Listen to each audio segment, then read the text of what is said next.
Kia ora koutou katoa. My name is Francesca. I'm a regional advisor on the capability team here at Charities Services, and I'd like to welcome you to the webinar. Today, we're going to provide an overview of the new governance requirement for charities. So when the Charities Act changed last year, this was one of the new parts of the legislation. Today, we will discuss what is now required. We're going to outline the reasons why governance is important and why reviewing it makes good sense. Before we can do that, though, we wanted to give you some information about your rules document, how different charities are structured, and what the difference is between the different registers. For example, there's the Charitable Trusts Register and the Charities Register. We'll also let you know where you can get some support and help for your governance and do some training. We know this might seem like a lot of information, so don't worry about taking notes. We'll provide you with a link to the recording and a list of helpful resources next week. We're also holding another webinar about officers' duties next Thursday, the 21st of November. In it, we're going to be talking about the more specific duties related to officers and how they can relate to your governance. So if you want to learn more about that, you can sign up to that webinar too. Before we begin the webinar though, can you hear us okay? We're going to just do some housekeeping now. So make sure your computer is unmuted and check your internet if you're having trouble. This webinar is being recorded, and like I said, we will send you the recording link and the resources. You are on mute today, but you are welcome to ask questions throughout the webinar. We're going to have lots of time at the end to talk through your questions, so you can pop them in using the Q&A box at the top of the screen. It's the one with the little question mark. So pop them in throughout the webinar. If we cut out, we'll be in touch with you, but don't worry, this has never happened before. Before we go to the next slide, just to get our heads into thinking a little bit about governance and governance risk, I want to see if, one, you can find the Q&A box, but I was wondering if you can think of any governance risks. So we will have a chat. I'm going to swap over screens in a second. I would like to have a chat about governance risk, but have you identify them? So if you can you please pop your ideas into the Q&A box and we'll have a look at them.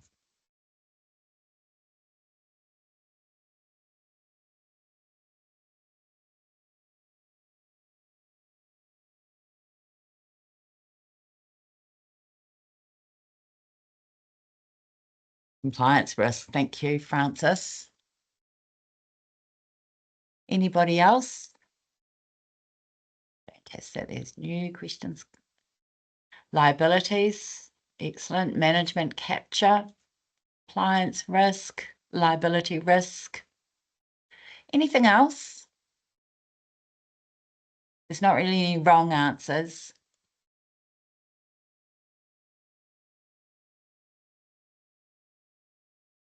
Conflict of interest.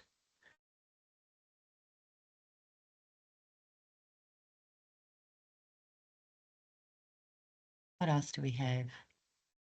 Information, succession. Succession's a very big one.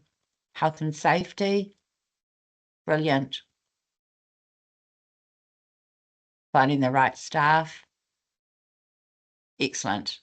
Great to have us all thinking about this.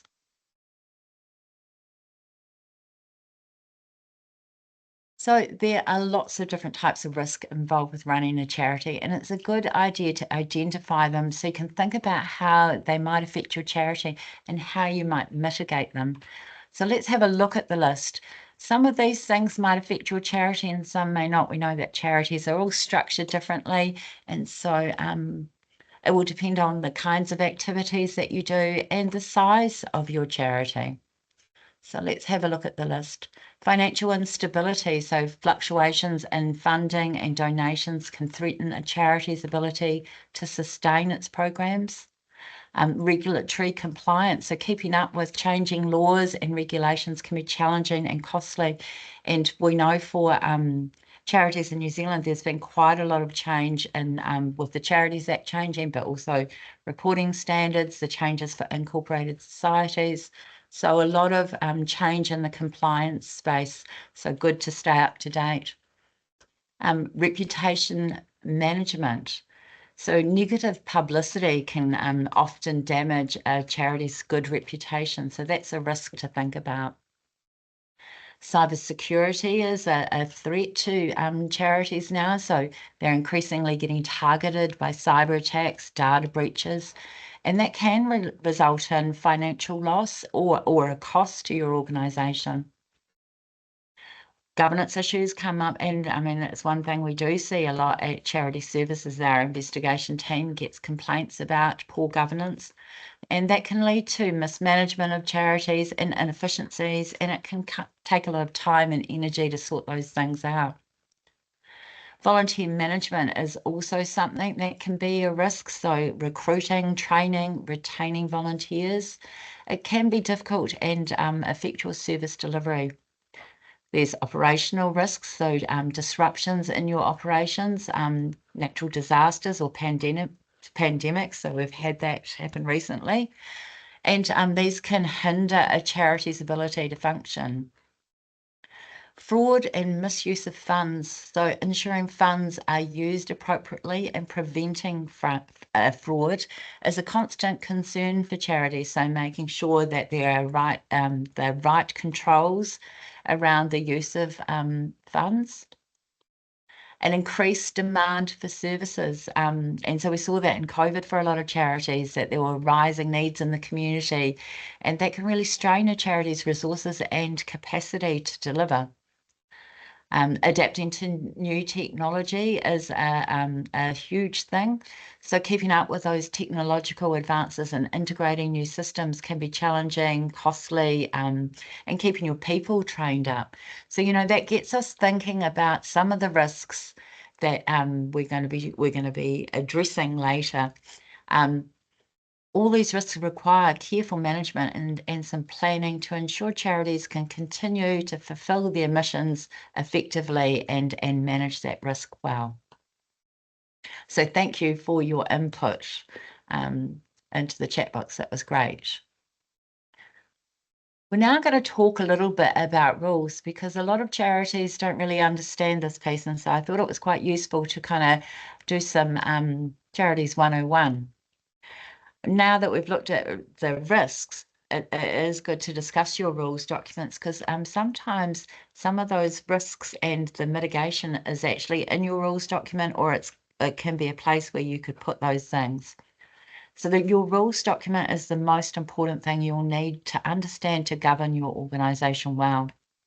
While all charities are different, nearly all registered charities have some sort of rules document. You can't get registered without one. And so you can see on the screen that they have different names depending on your organisation structure. We see many different types of structures here at Charities Services. So we just call all their governing documents one generic name. We call them rules here. But the proper name, a society and a company will actually have constitutions, and a charitable trust will have a trust deed. There are some charities where their rules come from an act of parliament, or they may come from somebody's will. So there aren't many of those on the register, but those are different types of entities that do have different types of rules. Have you ever read your rules? So some charities have been around for a really long time, and you can see on the screen that this one was set up in 1888. And I did check, it is still going. It is 136 years old. So most charities think about reviewing their rules from time to time to make sure they're fit for purpose. However, some don't, and it makes it very hard to run your charity with outdated rules that don't fit modern circumstances. If your charity is also listed on one of the company's office registers and you make changes to your rules document, you need to update them first. And once they accept your new rules, you can update them with Charity Services. I'm just having some funny notifications on my screen, so I'm writing a note to my colleague.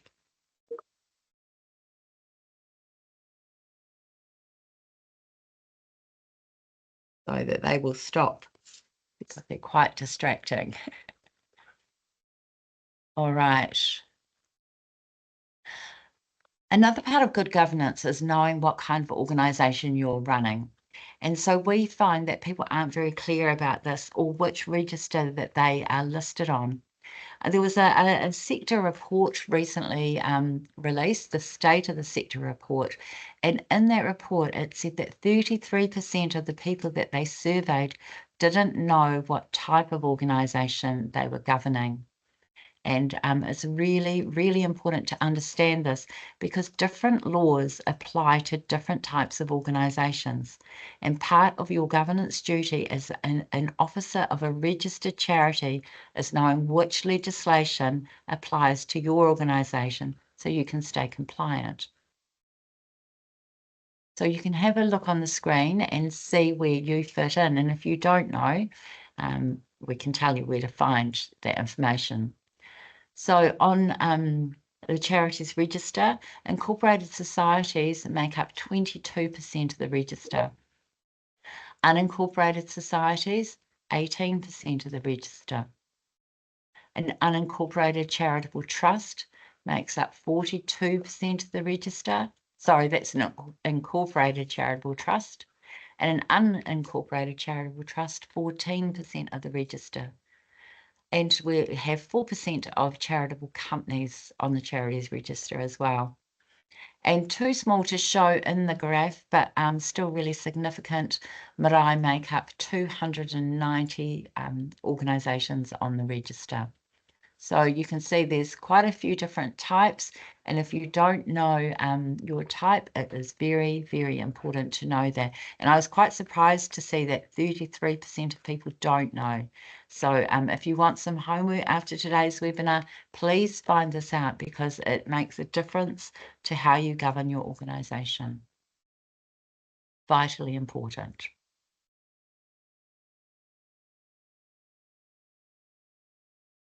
So all registered charities are listed on the Charities Register. And if you search the register or you log into your charities account, you can read your rules document.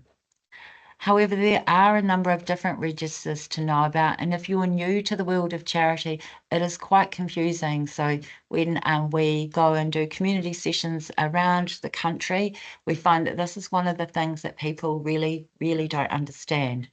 So we're going to take a moment to have a look at the different types for the people that are struggling with this. If you're an incorporated society, you will be listed on the Incorporated Societies Register. And that's run by the Companies Office. They also run the Charitable Trust Register and the Companies Register.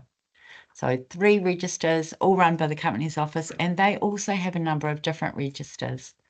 But you don't need to worry about those really. It's incorporated societies, charitable trusts, and companies registered that you need to be thinking about. If you search those registers and your organisation is not listed on these registers, then your charity is probably unincorporated. If you are involved with your marae, then the Māori Land Court is where your land is registered. It's a little bit different from the Companies Office register, but you can find your land by searching Pātaka Whenua.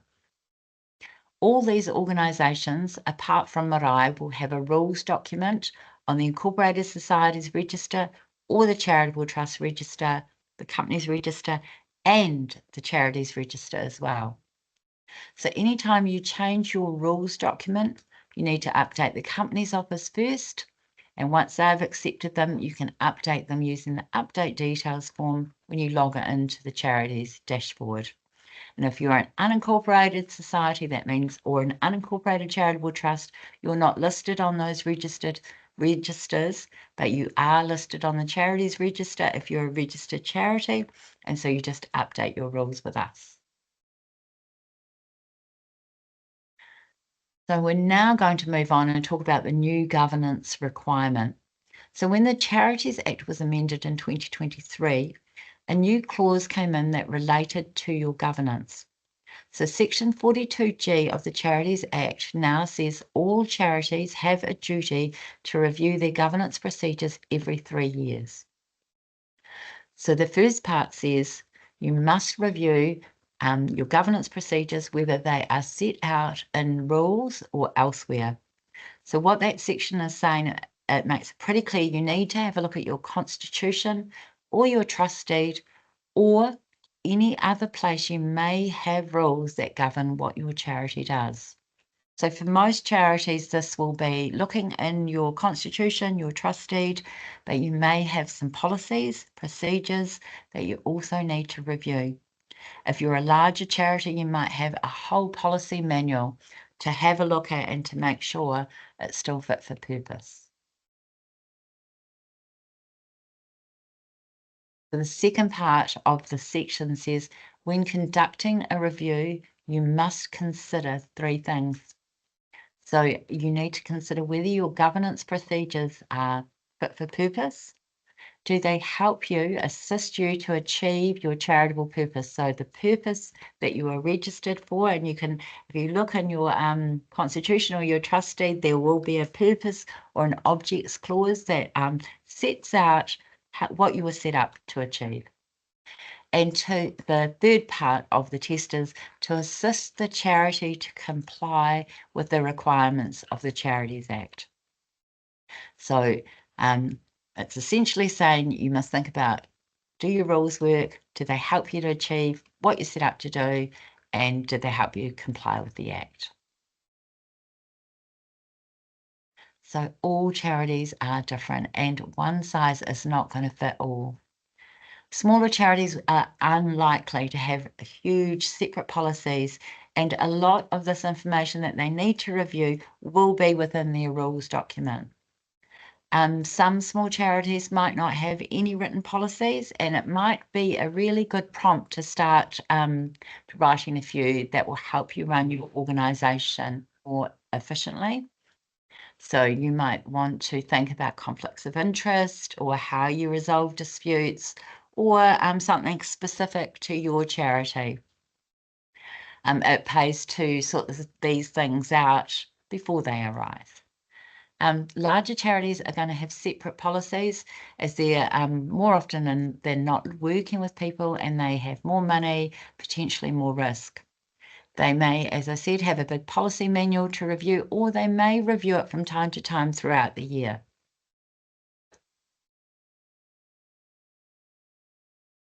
As we saw earlier, many charities have been around for a very long time, and they may have very, very old rules documents, and they may not take into consideration when something goes wrong. So do you have that clear guidance in your rules document so you know what to do if there is a conflict of interest or if there is a dispute? Do you have the right number of officers listed in your rules? So your rules might say you have 12, but actually you only have 7 people who come to meetings. Those kinds of things can be varied. Are your rules keeping up with technology as it advances? You know, are they fit for purpose? In order to make your governance a little bit more practical for modern times, it's very useful to amend these clauses that slow down the way that you work. So you might want to hold your meetings online, and in practice you might do that, but your trust deed might not provide for that. It might say something different. You might also want to allow your members to vote digitally, or the Constitution was written in 1950 and it only discusses postal votes. So that's something to think about. Does it allow you to do the things that you need to do? And I know you're all busy people, so, let's streamline things to make things easier. It might be easier to sign your documents if you can use digital signatures, but does your constitution allow for that? Have a read. It's really good to keep reviewing these things to make sure they're modern and they fit and they work for you. These documents are to work for your organisation, so it's really good to review them. Lots of people find constitutions and trust deeds a little bit boring to read. I find them fascinating. And I think once you start reading it, you can see how they may or may not work for you and you can look at adapting them. As I said before, they can be amended quite easily, so make sure you accommodate these technological updates as they happen, so your rules are fit for you, and how your rules can work for you in the future. The governance review also asks you to consider whether you are achieving your charitable purpose. So if you've been established for a long time, a good place to start is going back and reviewing your charitable purpose to make sure it's still relevant to what you're doing. If you're a new charity, it's also good to discuss this with your board or your committee, so they're really clear about your charitable purpose and what you're set up to do. And make sure too, when you're inducting people, that actually you show them what your purpose is, so they know exactly what you're set up to do and where they play a part. As I told you before, check your purpose or objects part of your rules document, and that will tell you what your charitable purpose is. Over time, it's really easy for mission drift to happen and to stray away from what you were originally set up to do, and especially if the original people have left and there's a whole lot of new people on your board or committee. Go back and make sure everyone's clear. Reviewing it makes it clear to everyone on the board what the top priorities are and what you're supposed to be achieving. There are a number of benefits to being a registered charity, and there are some corresponding obligations. This isn't a complete list, but it will include a link to the information for you. We'll include it in the resource that we send out so you can read it in full. There's also a webinar on all the benefits and obligations you can watch too if you want. So charities exist to provide a benefit for a sufficient section of the public. It's really important there is no private benefit to people involved in the charity. Another obligation is to report to Charities Services once a year. So usually this means that you complete a performance report and you file it with an annual return. However, most of you may know now there's some changes to that. And for really small organisations, they can use the combined annual return form, and they'll answer any financial questions in the annual return form, and they don't need to do a performance report. So if this is new to you, come and find out. We've got information on our website about this. Only very small Tier 4 charities can use this option. Lastly, one of the things that you must do if anything changes is to update us. So you have 3 months from the time of any change to update any changes to your rules document, if your offices have changed, or your address or contact details. We really, really urge you to keep your contact details updated, so then you can receive any communications from us. So you may want to think about a generic charity address so that when somebody leaves, we can still stay in touch with you. And so one of the biggest frustrations our charity support team has is the number of bounce back emails we get. So we try to remind you about your filing dates and to say, hey, you need to file. To your time to send in your performance report and your annual return, and the email bounces back to us because we don't have an updated address. That can result in deregistration, because if we can't contact you and we can't remind you and nobody checks, then we will deregister your charity if you haven't filed. So please make sure you keep this information up to date. It's very, very important to keep your charity on the register. Once you know what type of entity you are, it's easier to know what legislation applies to you. As you can see on the slide, there are a number of different laws that may apply to your charity. So as well as the Charities Act, there are other pieces of legislation that will apply. Your role as an officer is to make sure that you know, so you can make sure you're governing your charity well and you're complying with any legal obligations that you may have. So all registered charities must be compliant with the Charities Act. But if you're an incorporated society, at the moment, you could be listed under the old Act, so the 1908 Act, if you haven't re-registered, or the 2022 Act. And so there are very big differences in those acts, and so you need to make sure that you're compliant with that. Just a heads up, if you are still registered under the 1908 Act, then there is a re-registration process. And if you haven't heard about that, it's important that you go and check out the Companies Office information. They have a lot of information about re-registering under the 2022 Act. For charitable trusts, the 1957 Charitable Trusts Act applies, and also the Trusts Act of 2019. For companies, it's the Companies Act 1993, and for marae, it's Te Ture Whenua Māori Act 1993. You may have other legislation you need to be aware of, depending on what your charity does. So if you employ people, you'll have obligations under the Health and Safety at Work Act.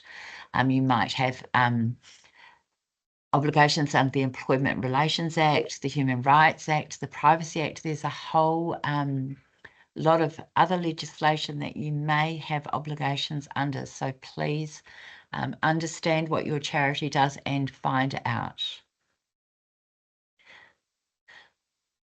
There's lots of resources and support for you to govern your charity well, though, and to help you with this governance review.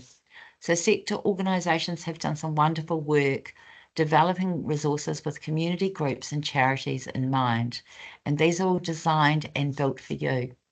So depending on your needs, the size of your organisation, and the kind of work you do, there's lots and lots of resources out there. This slide highlights a few, but it is not exhaustive. There is so many.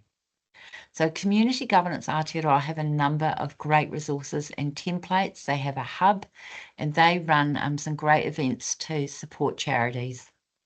They've been deeply involved in co-designing a good governance code with the sector, and I will show you what that looks like on the next slide.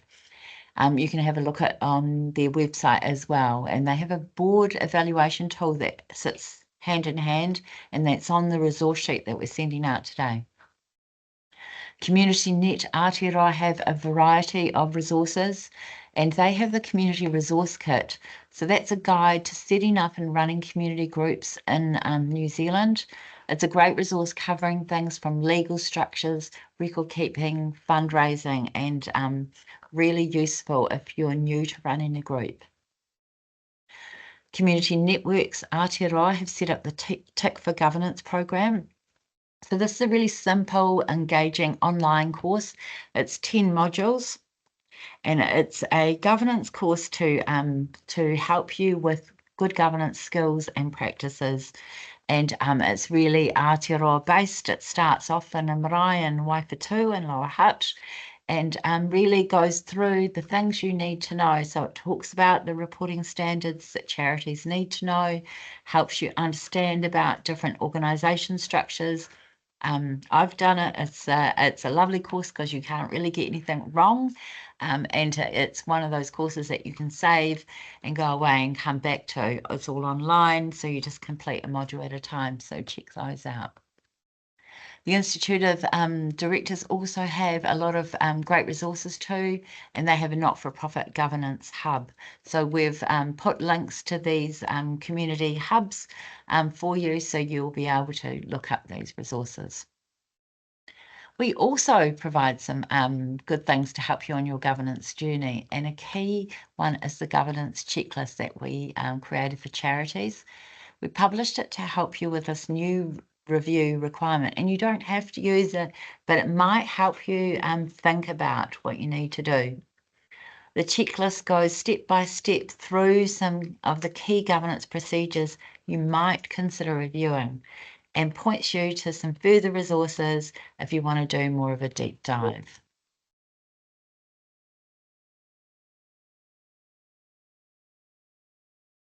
So I've just talked about the governance code in the last slide, but this slide provides some more information. You can see it is a set of 6 principles that define what is good governance for community organisations in Aotearoa. So you might want to have a look at that code and see how you can improve your governance. So it talks about Principle 1, impactful, purposeful leadership. Principle 2 is connected leadership, diverse and inclusive leadership. And so, and also there's those beautiful te rā words, rangatiratanga, whanaunatanga, manaakitanga, so if you want to think about it in that way, it's a really good way to help you improve your governance. The NZ Navigator tool is also a fantastic tool. It's a free online self-assessment tool, and it is also purpose-made for New Zealand organisations. And it measures 9 different areas, and it tells you where your strengths and weaknesses are. One of the best things I like about it is that you can ask your board and your staff and your volunteers to complete it.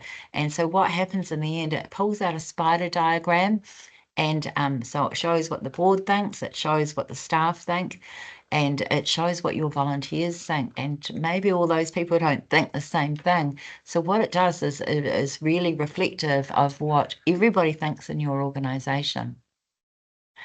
It also links out to resources, so really handy, helpful resources to help you strengthen your organisation. It's free, and you can do this assessment regularly to see how your governance improves over time. So if you do it today, and then in a year's time, you can compare how you've progressed and where you've strengthened your organisation. So that's quite a fabulous tool to actually see how you can grow. We realise that if all of this is new to you, then you might need to ask some questions, and we are here to help you. So you can email us and you can ask us a question. The email is info@charities.gov.nz. Our call centre is back up and running, and so you can call us too, 0508 242 748, and I did not put that number in the slide, and I apologise for that. We'll get added to the resource sheet so you know where to find us, but it's on our website. So to sum up, just before we go to your questions, I've talked a lot about rules, about different structures and different registers. And I really hope that that conversation makes it a little clearer to you how different charities are set up. We've also discussed the new governance review you need to do now every 3 years. The key takeaway is it's really important that you understand your rules document and your role as an officer of a charity. You need to be very, very clear on what your obligations are and make sure you review your rules and anything else, so any policies or any other documents, so your governance is going from good to great.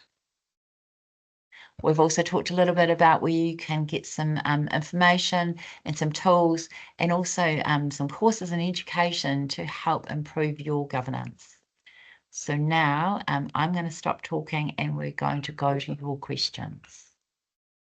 If you just bear with me, I'm going to just take a second to change screen.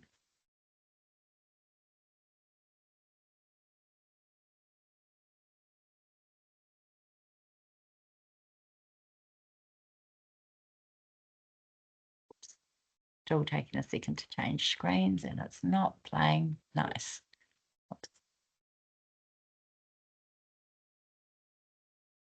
Here we go.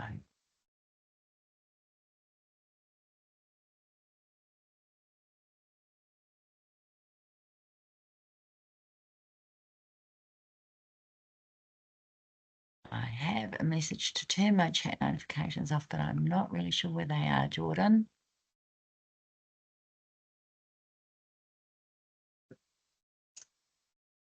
All right, I'm going to leave them on, and I'm sorry about that, but I'm going to go to your questions. Scrolling up. Right, we're going to look at these from the top.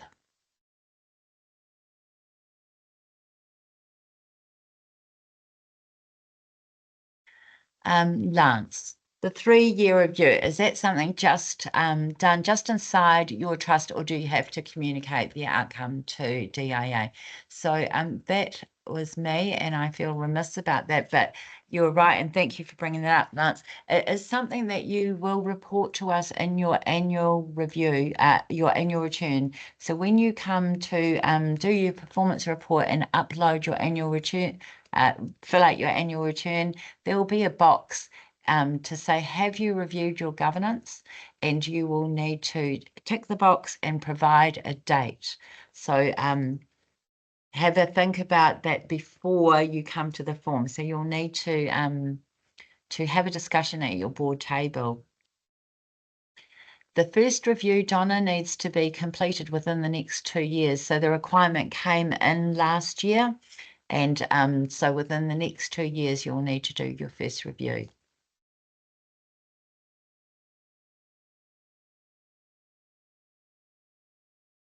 Wendy has asked a question about, can you please clarify members? Are they our community of interest? I'm not quite sure what that means, Wendy, but I am assuming that you're an incorporated society and that you have members. And so if you consult with your members about things, and that's written in your rules document, then they will, and I mean, besides, if you're, even if it's not written in your rules document, your members will be interested. So it's probably a really good idea to have a chat to your members.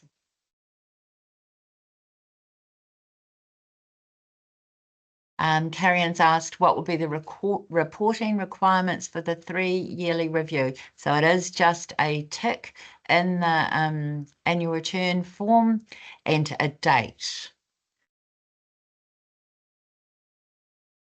And Ian's asked a similar question. Kate has asked a question, what is the best support available to organisations that have governance guidance needs, but they don't recognise it? That is an interesting question. Perhaps it's a funder that might have a conversation with them, or a community advisor from DIA, or any person that's working with that group. Yeah, but it's quite tricky to get through to people who don't think they need governance guidance. But I would say to try something quite small. The NZ Navigator is a great tool for people to try by themselves. And I think that because it produces that spider diagram, and it's quite nice to see yourself quickly on a screen and how you're looking. So it's an easy thing to do.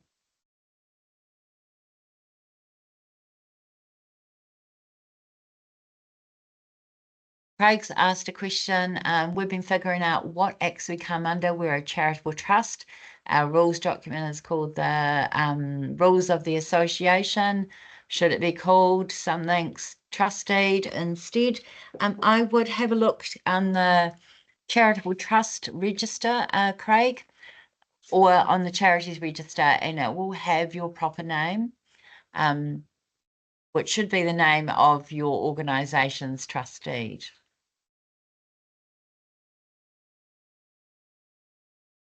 Peter Stowers. Hello, Peter.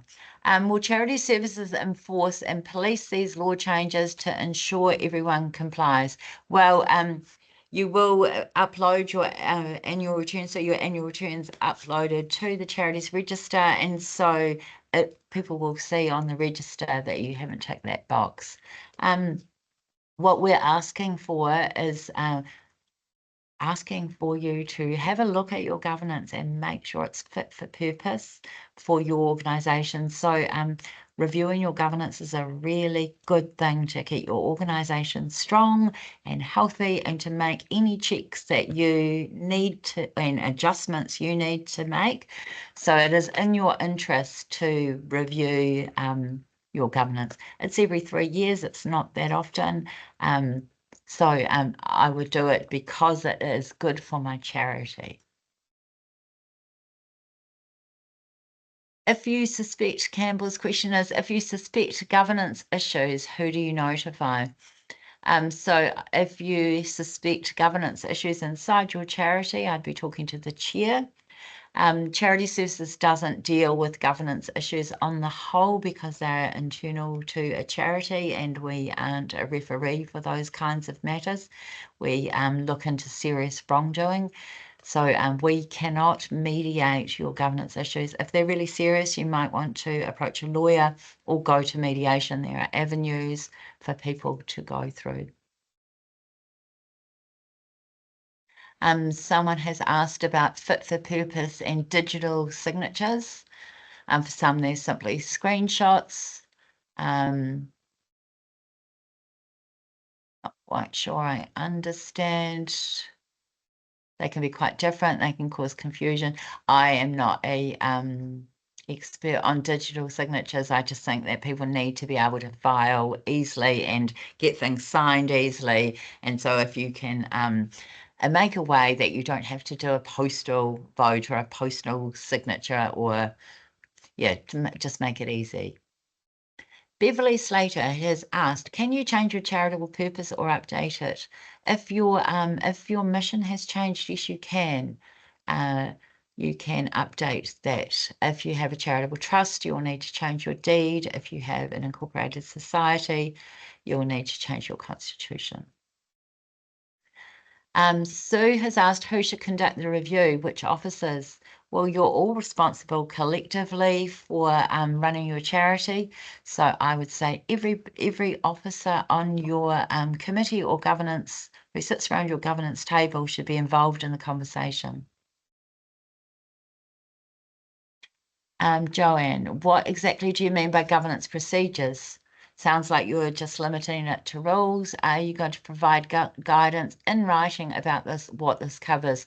So we have said, look at your rules document first, look at policies, procedures, and anything else. So we're not just limiting it to rules. Every charity will be different. So some charities, they have a lot of information about how they run in their rules document. Other charities, their rules are quite brief and they may have separate policies or different ways. I mean, they're all structured so differently. Some have huge manuals. Some are affiliated to other groups. So the national body may write the policy manual. So Charities Services cannot, there's 29,000 charities registered. We cannot tell you all what to do. And you're all very, very good at running your charities. So please have a conversation around your governance table about what you need, because it's going to be really individual. You're all really, really different. Mihirangi has, her question is, we recently updated our constitution, but the companies register, we said we didn't have to update our rules with them because we're on the charities register. I'm not quite sure about that, and I'll find out about that. If you could email that question in, I don't think that's quite right. Usually your incorporated society's constitution will be updated on the company's office. So you report to us because you're registered with the company's office and on the incorporated society's register. And so you don't have to do double reporting, but the rules are actually on both registers.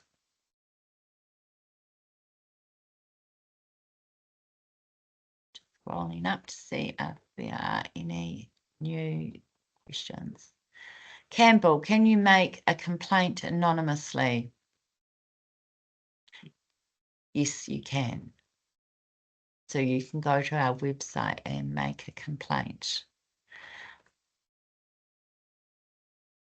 Beverly, read policies. Do you mean whole policies for the organisation or just policies relating to the board trustee actions?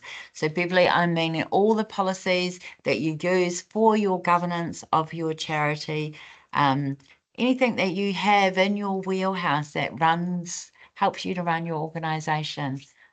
Those are the things you may have to review. You may not have to review them. If you wrote them last year and you know they're fit for purpose, why would you waste your time reviewing them? You know, if they're good to go, that's great. So please only review the things that you think you need to review. So if you know they're good, that's a piece of work that's already done. We're not saying please go and do a whole lot of new work. Brent has a question about how does the charity know that its returns are compliant? Currently just submit and upload with no feedback as to the sufficiency of the return. I'm not sure if you're talking about your annual return or your performance report.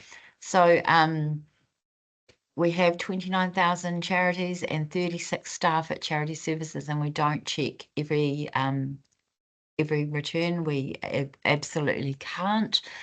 There's lots of information. There's performance reports on the website. So if you want to go and have a look at what a compliance performance report is, you can go and do that. The annual return, there really isn't much about compliance in it, because if you go through it and you fill out all the questions, it's compliant. So I think you are referring to your performance report. There's some brilliant examples for Tier 3 and 4 charities under the reporting standards part of the website, so go and have a look at that. Tony, your question is, does a not-for-profit company automatically become a charity? So they are limited liability companies and they have special clauses in their constitutions to restrict any payments of dividends to shareholders.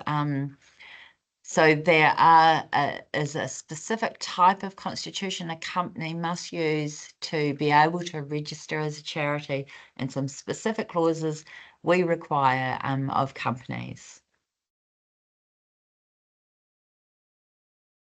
Wendy and Dan, when we update our trust deed, where do we register it? If you are an incorporated charitable trust, you'll register it first with the Companies Office on the Incorporated Trusts Register.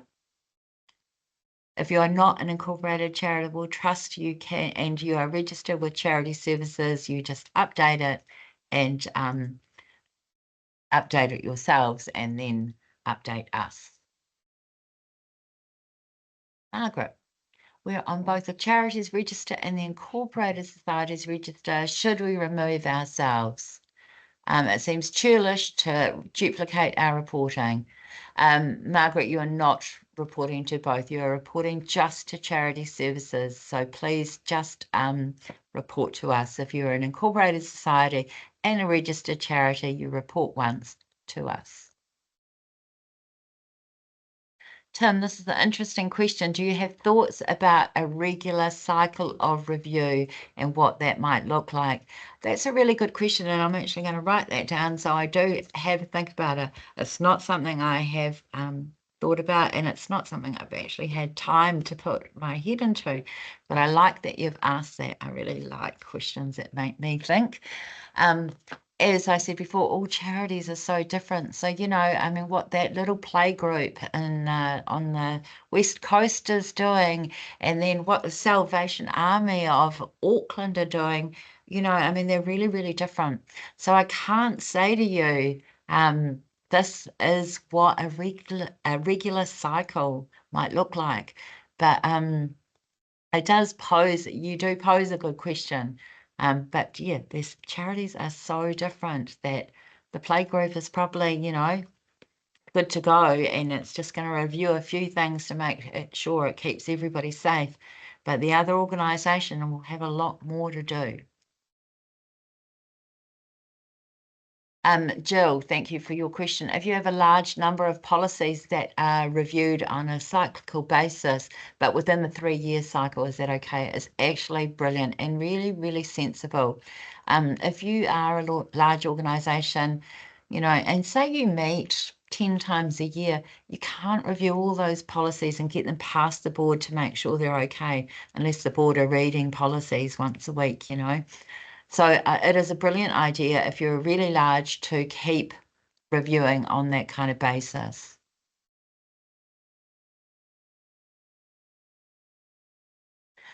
David, there are no hard copies of governance rules and regulations available for reference.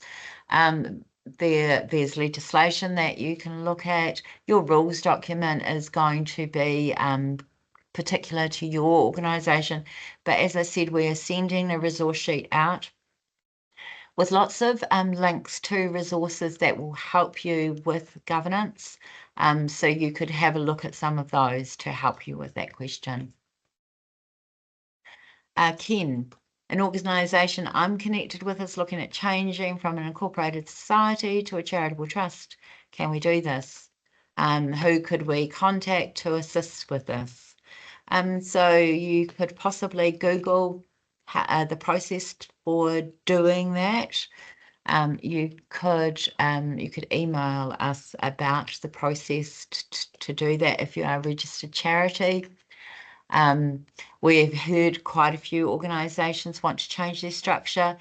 Please, you do not have to re-register with us, so do email so you get the right information if you're registered with Charities Services, so you can keep your same registration number that you had for the Incorporated Society, but it totally is possible.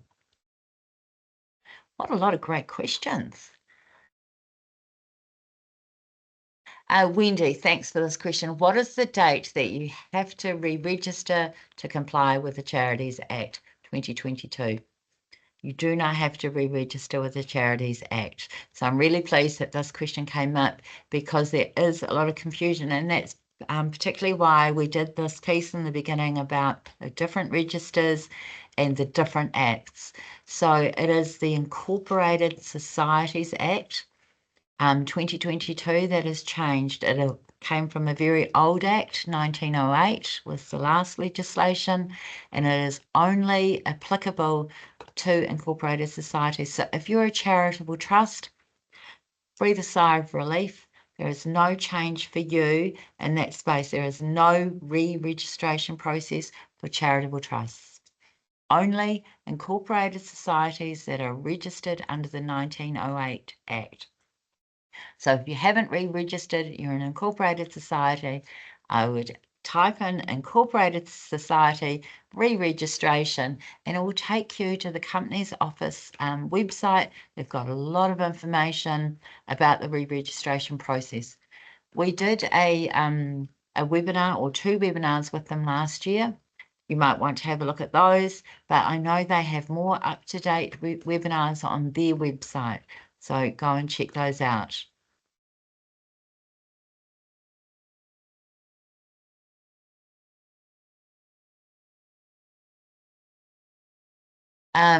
What is the reporting procedure for the 3-year governance review? And do we need to supply a report as well as ticking the box?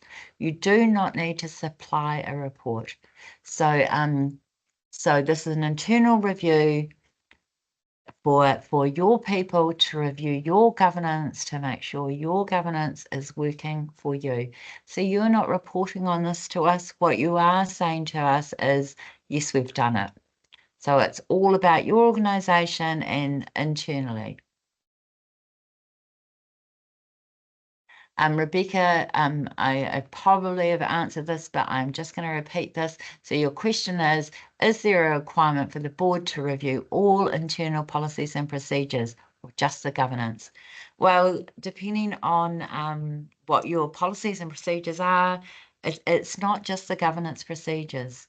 It is what needs to be reviewed for your organisation. So you might have a policy about risk, you might have a policy about volunteers. So your volunteer policy is still as important as your governance policy or your conflict of interest. And if your volunteer policy is 25 years old, it's time to review it. I don't know that. Charity Services doesn't know that, but you guys know that. And if you don't know that, have a look at your policy, see the date it was made, and see if it might still be fit for purpose. If it was made in the year 2000, I'm going to tell you, you probably need to have a look at it. It might still be good. It might be fantastic. It might say everything you want it to say, but you need to check it to make sure it is.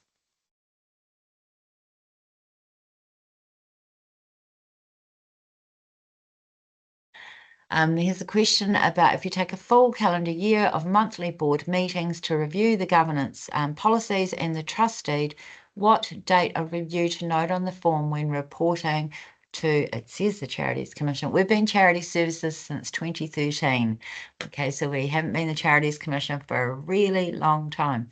But the question is, what date of review? I'm going to allow you to choose that data review. I don't know the answer to that. So when it comes to the end of that 3-year mark, I would put perhaps the date of the last review you did. That's up to you to decide. We're not policing that. What we want to know is there is a date and you have done the review.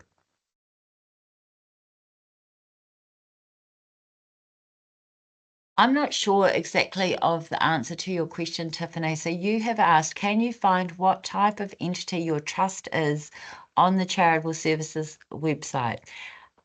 So they're used, yes, Jordan's nodding at me in the background and saying yes. So I think it has recently changed and that you can, but I would go in and have a look at your rules document. Your rules document will tell you, and if you're still not sure, you can search the Charitable Trust Register. And if your organisation is not on the Charitable Trust Register, oh yes, cool, thanks. If it's not on the charitable trust register, then it will be an unincorporated charitable trust. But Jordan's just written me a little note. We're really high tech here at the back end of Charity Services. Our new forms have a place. So that's why I was a little bit unsure, because in the past we haven't had that information. But the new forms that we've created and that you fill in when you do your annual return will show that information. So it's easy for you to log in and see that. Oh my goodness, it's 12:57. I'm going to take 2 more questions. We publish a not-for-profit magazine and we have people who subscribe to this. In our constitution, we have a reference to members nominating directors. Could the subscribers be seen as members? I think it would be highly unlikely, Louise, but I think you would need to go back to your constitution and see what it says, and have a chat round your table. One last question from Jacqueline. No, that's not a question. Leo, I'll take your question. I was asked for our charities company's number the other day. I looked us up on the company's register and I couldn't find us. That means we're unincorporated, right? Well, I can see that you've been listening, Leo, so thank you very much. And that would make really good sense, but you can't have an unincorporated company. So a company, it will be on the company's register regardless. So so your organization might not be a company, it might be another type of entity, or it may have a different name. And I am so sorry. What a lot of great questions. We are out of time. And that is such a shame, because fabulous questions today. We will send a link to this recording and we will send the resources to you. It's really good to see so many of you people really, really, really interested in this. I urge you to have a look at the resources, go and find out some more information about governance on those governance hubs that we've sent to you, and that will help you to think about this review. And remember, the review is for you to help you to run your charity a little bit better. So thank you so much for attending today. Thank you so much for the work that you do. Happy Friday, everybody. Ka kite anō.